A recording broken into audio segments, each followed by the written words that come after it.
E convidar a doutora Cristiane, representante da GVIT, que é a Gerência de Diagnóstico In Vitro, para trazer um olhar também da vigilância sanitária, no caso da Anvisa, para a questão da regulação para áreas como, por exemplo, o monkeypox.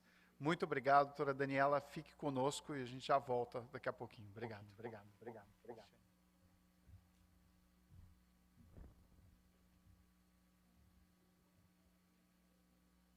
Boa tarde. Boa tarde. Meu nome é Cristiane. Em primeiro lugar, muito obrigada pelo convite, né, a organização do evento, né. Então, vamos lá. Vamos conversar um pouco agora, né, pegando aí na sequência, né, do início e falando sobre monkeypox. Eu vou falar um pouco sobre a nossa avaliação e o registro, né, de testes para monkeypox, como que a gente vem trabalhando lá na Anvisa, né, e o que a gente tem experimentado até o momento. Bem, meu nome é Cristiane da Silva Coelho, eu sou especialista, né, da Anvisa, especialista em regulação, já atuo na Anvisa há 17 anos, mas mais recentemente, há uns 9 anos, já estou trabalhando na área de diagnóstico, né. Lá no nosso departamento, a gente é responsável pelo registro, né, pela regularização dos produtos que estão disponíveis, né, no mercado e pela regulamentação propriamente dita, né, desses dispositivos para diagnóstico que são utilizados aqui no nosso país. Não tem um conflito de interesses.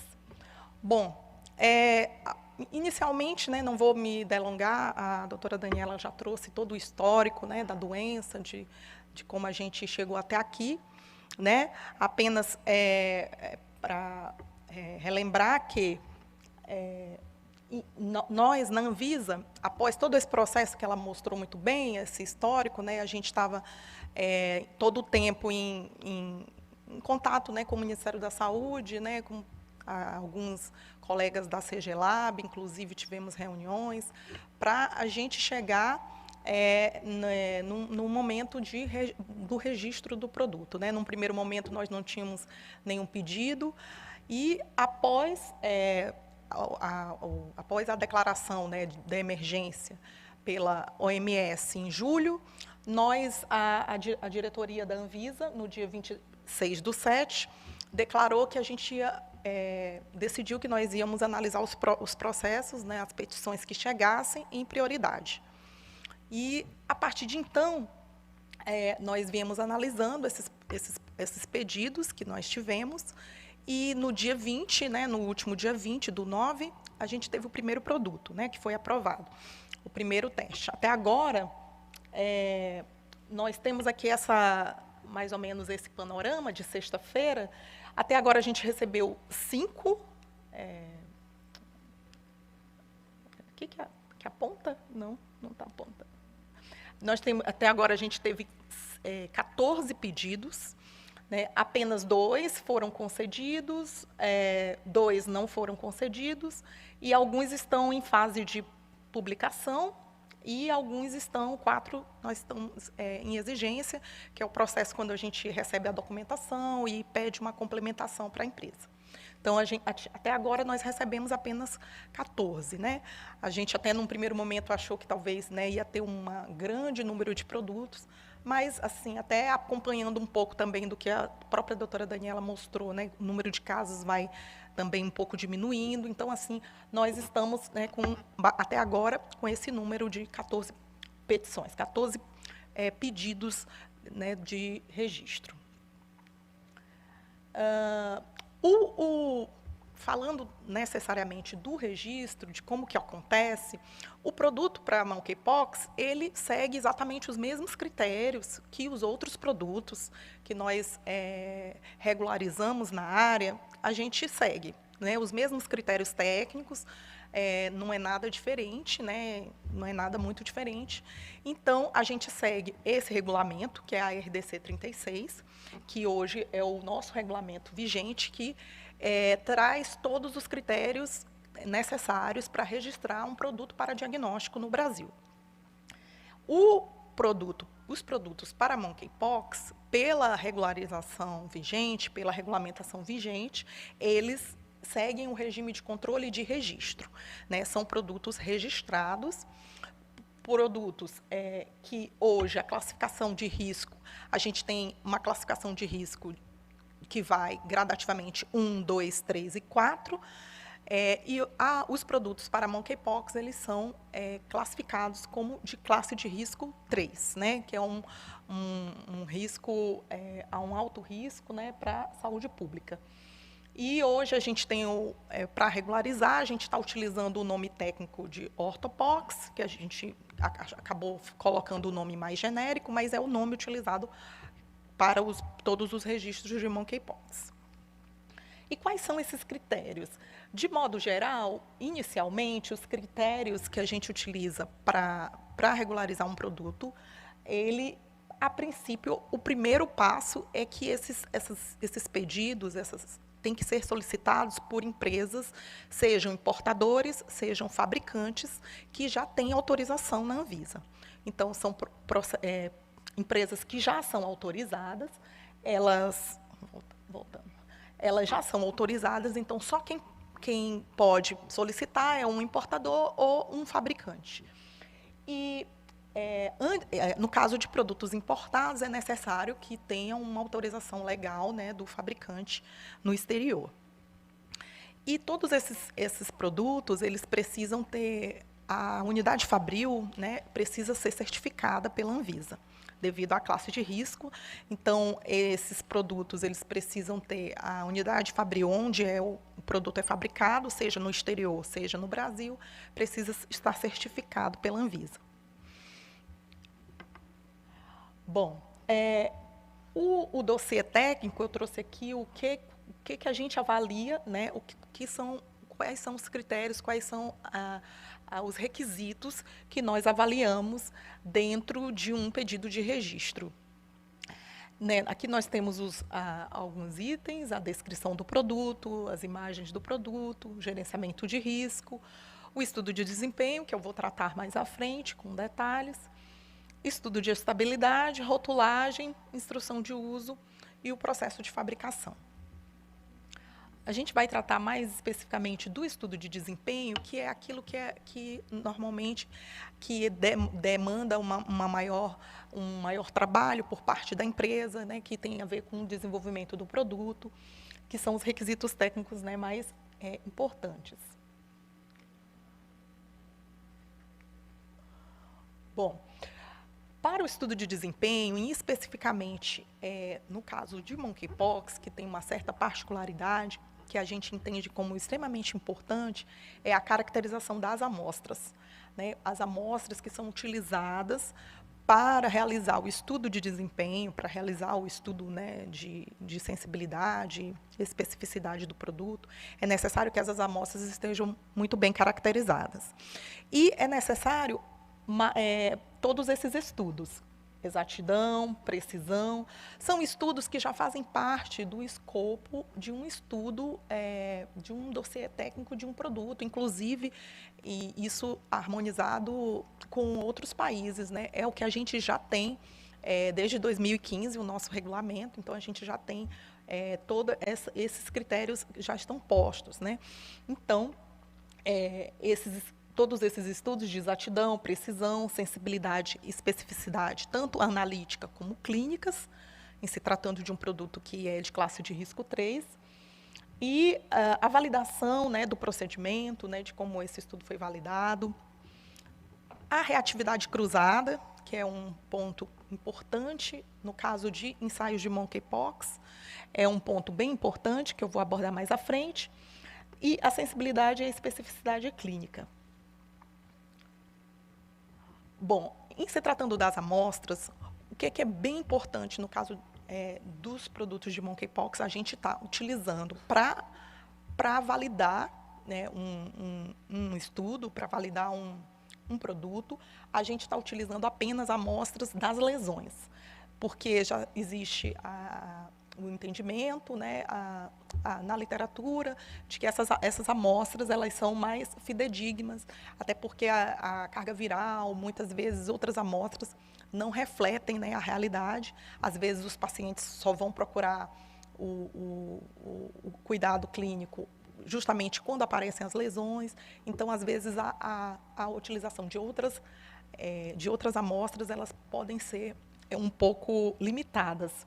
Então, no momento, a gente está utilizando, para os estudos, a gente está aceitando apenas amostras de suaves de lesões, amostras variadas, né, da pele, né, a doutora Daniela mostrou. Qualquer amostra de lesões, pode ser crostas, cascas, vesículas, tanto da pele como de região genital, oral, desde que sejam de lesões. Estamos solicitando, no mínimo, 30 amostras positivas e 30 negativas. A gente, normalmente, na nossa validação, a gente costuma pedir, no mínimo, 50, porém, a gente entende como é uma nova doença, a gente entende que o número é mais difícil de conseguir, então a gente está solicitando pelo menos 30 amostras, né, 30 amostras positivas e 30 amostras negativas. É muito importante para esses pedidos de registro que, no caso, principalmente dos moleculares, né, porque, inclusive, a maioria dos estudos dos pedidos que nós temos recebido são pedidos de testes moleculares. Embora a gente já recebeu alguns de imunocromatográficos, mas a maioria ainda está se concentrando nos moleculares. E é muito importante o gene informar o alvo, porque, no caso dos produtos para monkeypox, existem diversos genes, né, que podem ser identificados, então é muito importante que seja definido que o produto defina qual o gene que está identificando. E também é muito importante a informação das clades, porque no caso do monkeypox, a gente sabe que tem duas clades que são identificadas, né? A que está particularmente relacionada a esse surto que a gente está enfrentando é a da África Ocidental. Então, mas a gente também sabe que existe outra clade, que é chamada do Congo. Então, é importante que o produto ele identifique, né, o que ele está buscando ali detectar, né, porque existe essa diferenciação, então é importante. E alguns produtos, eles se propõe a diferenciar, e se ele se propuser, ele também vai ter que apresentar essa comprovação, e caso ele não se proponha a diferenciar, mas ele precisa identificar, ele precisa dizer qual que é a clade que ele vai identificar no ensaio. No caso de ensaios de antígenos e anticorpos, também é muito importante informar qual é a fração do antígeno que está sendo utilizada, né, porque a gente sabe que, dependendo, né, isso vai impactar ali na reatividade cruzada, então é importante essa informação. Como eu já falei antes, no desempenho clínico nós estamos solicitando no mínimo 30 amostras positivas e 30 negativas para poder validar esse produto. E é óbvio que a gente precisa de algumas informações, né? E para validar, até o presente momento, nós estamos solicitando que essas amostras estejam sequenciadas. No início do surto, né, o Ministério da Saúde sequenciava todas as amostras. Agora, parece que eles não estão mais fazendo isso porque não tem mais condição técnica para isso. Mas, para fins de validação do produto comercial, nós entendemos ser muito importante a validação com o sequenciamento, porque as amostras, essa doença, esse vírus, ele tem uma similaridade genética muito grande com os outros vírus desse mesmo gênero. Então, a gente entende que o risco de falsos positivos e falsos negativos é muito grande. Então, a gente está ainda adotando o sequenciamento genético como a validação dessas amostras para fins do estudo clínico. E, lógico, esse sequenciamento ele pode ser feito por um laboratório parceiro, enfim. As amostras elas precisam estar sequenciadas, né? Não necessariamente a empresa que vai sequenciar, mas as amostras precisam estar sequenciadas, a gente precisa desses dados, né, de local do sequenciamento e os dados e as origens das amostras. Como eu falei, né, já mencionei antes, a reatividade cruzada é um ponto crucial desses estudos, desses ensaios. Inclusive, e muito se relata na literatura justamente a dificuldade da validação desses estudos. Tanto é que a gente não tem ainda tantos produtos validados, né? Mesmo no FDA, a gente tem poucos produtos validados comercialmente, justamente pela dificuldade de desenvolver um produto que seja específico, porque a gente tem o gênero, né, que tem vários componentes, vários outros vírus que também causam doenças, às vezes mais limitadas, mas inclusive no Brasil a gente tem circulação de algumas dessas doenças e em outros países também.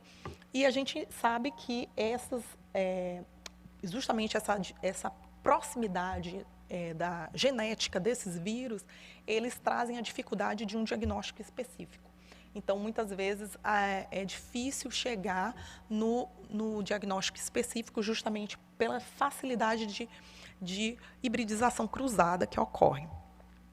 Então, para fins de registro, nós solicitamos um estudo frente a outros ortopox, justamente para verificar a possibilidade de cruzamento e descartar, ou mesmo se for identificado que é altamente esperado, essa reatividade cruzada, mas que a gente possa ter conhecimento dessa limitação. Nós estamos solicitando, no mínimo, desses 3, smallpox, vacina e cowpox, mas, evidentemente, que pode ser feito para todos os que for possível, enfim. Nós solicitamos pelo menos esses 3. É claro que a gente entende que esse estudo é um estudo, às vezes, um pouco complicado, às vezes tem, inclusive, alguns, no caso a varíola, por exemplo, que não tem mais circulação, porque já foi erradicada, mas a gente aceita, hoje nós estamos aceitando pelo método in sílico, que já é amplamente utilizado, né, as empresas utilizam muito essa avaliação por bioinformática para que a gente possa ter essa avaliação da reatividade cruzada. E também estudos com demais vírus também é recomendável, porém não é obrigatório, fica facultativo. E é muito importante também, nesse caso de um estudo de bioinformática, que seja informado qual foi o primer utilizado. A gente já tem aí alguns bancos de dados, né, de primers, inclusive, que a gente pode lançar mão para que a gente tenha essa avaliação de reatividade dependendo do primer que for utilizado. Então, as empresas têm adotado essa estratégia de utilizar essa avaliação para facilitar, né, nesse estudo. No caso de estudos sorológicos, é muito importante a gente pontuar que já sabemos que existiu, né, antes de 1980, uma vacinação, né, e sabemos que essa vacinação ela interfere na resposta dos testes sorológicos. Então, isso também, no caso específico dos testes sorológicos, é uma informação muito importante que precisa ser levada em conta quando o desenvolvedor está ali fazendo aquele estudo. Porque um teste que sabemos que existe na população, né, várias pessoas que foram ainda vacinadas e que também serão vacinadas, né? Até foi falado, vamos receber vacinas e outras pessoas vão ser vacinadas, os profissionais de saúde, provavelmente, e então a gente precisa ter em mente, né, não podemos esquecer que justamente pelo que eu já falei anteriormente, do cruzamento que ocorre entre os anticorpos, né, para os diferentes vírus do mesmo gênero, né? Inclusive, a gente sabe que essa vacina ela foi feita do vírus vacínia, mas ela foi útil para a varíola, né, que era um outro vírus. Então, isso demonstra que a resposta sorológica ela é cruzada, né? Então, no caso dos estudos, no caso dos ensaios de anticorpos, isso vai ser uma coisa muito importante a ser avaliada. O estudo de estabilidade também não tem nada de diferente, né? Um estudo de estabilidade exatamente como todos os outros. É lógico que, como é um produto novo, a gente sabe que o produto ele não vai ter ainda uma estabilidade longa, né? Isso é uma informação importante, mas o que normalmente as empresas, né, os desenvolvedores, eles fazem, eles vão acompanhando, né, o produto, e eles normalmente no início eles lançam mão de um estudo de estabilidade curto, né, uma validade do produto normalmente de 6 meses, e mais na frente eles vão continuando acompanhando, né, o produto na prateleira e vão nos trazendo, mandando para a Anvisa as novas informações e vão aumentando esse prazo de validade. Isso aconteceu muito com os produtos, né, para a Covid, e da mesma forma com qualquer produto novo que chega no mercado, né, eles vão acompanhando e aos poucos vai aumentando a validade. No caso das instruções de uso, apenas é importante a gente fazer uma observação que é muito importante no caso dos ensaios de monkeypox que a empresa ela esteja atenta à finalidade do produto. Como assim? Porque o produto, muitas vezes, a empresa ela quer alegar uma especificidade, né? Um produto específico para monkeypox, mas, às vezes, os estudos que ela tem apresentado não conseguem fazer essa validação. Então, às vezes, é complicado, né? Nós não conseguimos, muitas vezes, concluir, né, a avaliação, nós não conseguimos aceitar aquela validação que a empresa está enviando, muitas vezes, porque ela ainda não consegue comprovar a finalidade, que é justamente o diagnóstico do monkeypox, justamente pelas dificuldades, né, de que já foram postas para um diagnóstico específico desse vírus. E é muito importante também estar atento às limitações, inclusive para quem vai utilizar, né, para quem eventualmente vai utilizar esse produto. É bom estar atento às limitações que vão ser colocadas nas instruções de uso. Justamente pelas dificuldades, pelas reações cruzadas, isso tudo vai estar posto nas limitações do produto. Inclusive, limitações referidas à clade específica do monkeypox, porque a gente sabe que, embora a gente esteja hoje num surto, o produto que a Anvisa ela aprova, ele é um produto que depois ele vai ficar no mercado, né? Ele é um produto que tem validade, o registro tem validade de 10 anos, e ele vai ficar no mercado. Então, embora que hoje a gente está com esse surto, e o surto que está ocorrendo é para uma determinada clade, mas mais na frente, se ocorrer um outro surto com uma outra clade, é necessário que isso tudo esteja bem delimitado na instrução de uso, de saber que, às vezes, aquele produto que foi utilizado em 2022 pode ser que não possa ser utilizado em 2025, em 2027, se eventualmente aparecer novos surtos, mas com um vírus de características diferentes, né? Eu já estou, peraí, estou passando aqui, passei demais aqui. O que volta? Aqui. Como que volta? Consegue voltar um pouco?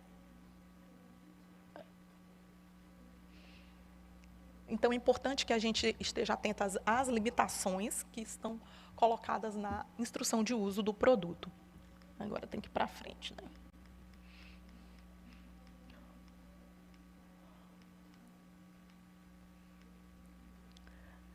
E uma outra coisa bem importante, principalmente no caso dos estudos moleculares, todos os estudos, mas todos os ensaios, mas os moleculares, muitas vezes, eles têm uma interpretação ali, um quadro de interpretação dos resultados, então, que é um ponto muito importante que precisa estar muito bem escrito, muito bem esclarecido ali para o usuário, que é justamente esse que vai dar um norte para saber se aquele ensaio foi feito corretamente, se os resultados que foram obtidos, eles estão de acordo, né, com aquilo.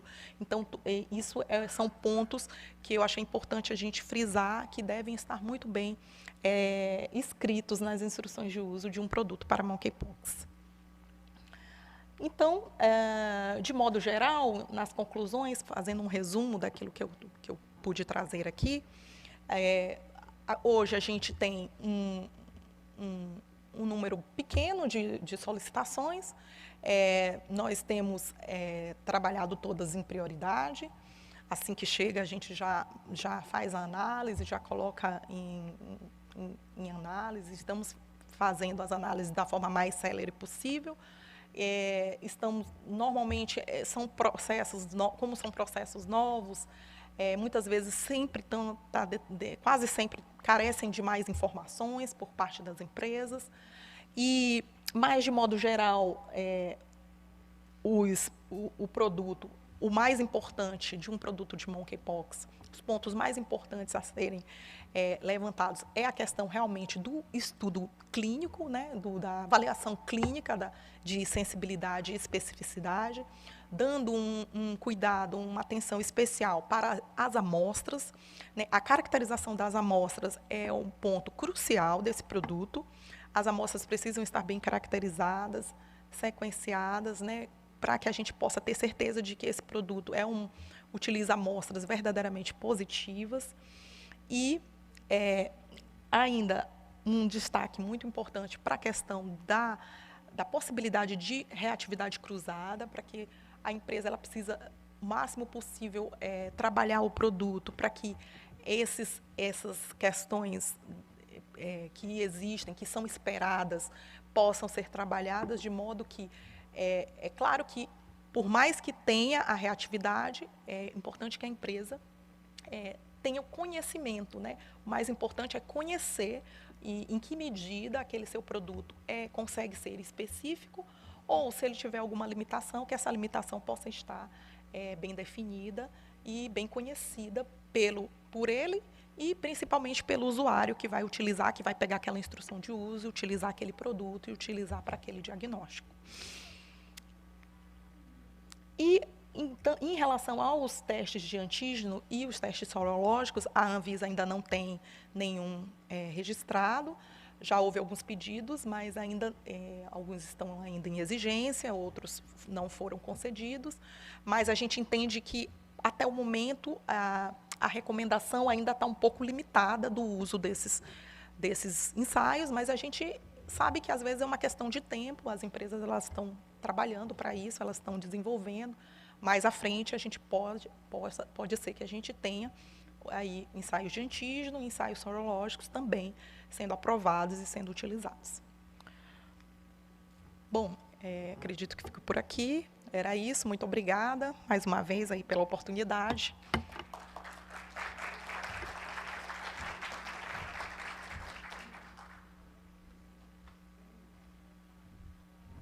Muito obrigado, doutora Cristiane Coelho, acho que foi excelente. E aqui eu trago só uma reflexão, que o que nós estamos vendo é um grande avanço em termos regulatórios. A Anvisa, no caso do monkeypox, acabou adotando só a priorização na análise, então ela passou na frente da fila, qualquer caso de monkeypox entra logo nos primeiros lugares e vai ser avaliado.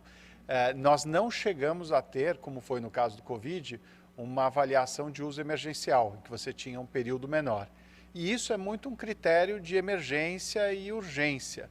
A Anvisa poderia, eventualmente, até adotar um tipo de situação parecida se houvesse uma proliferação enorme dos casos, né? Então, ainda não foi necessário, mas os produtos estão sendo avaliados em caráter prioritário.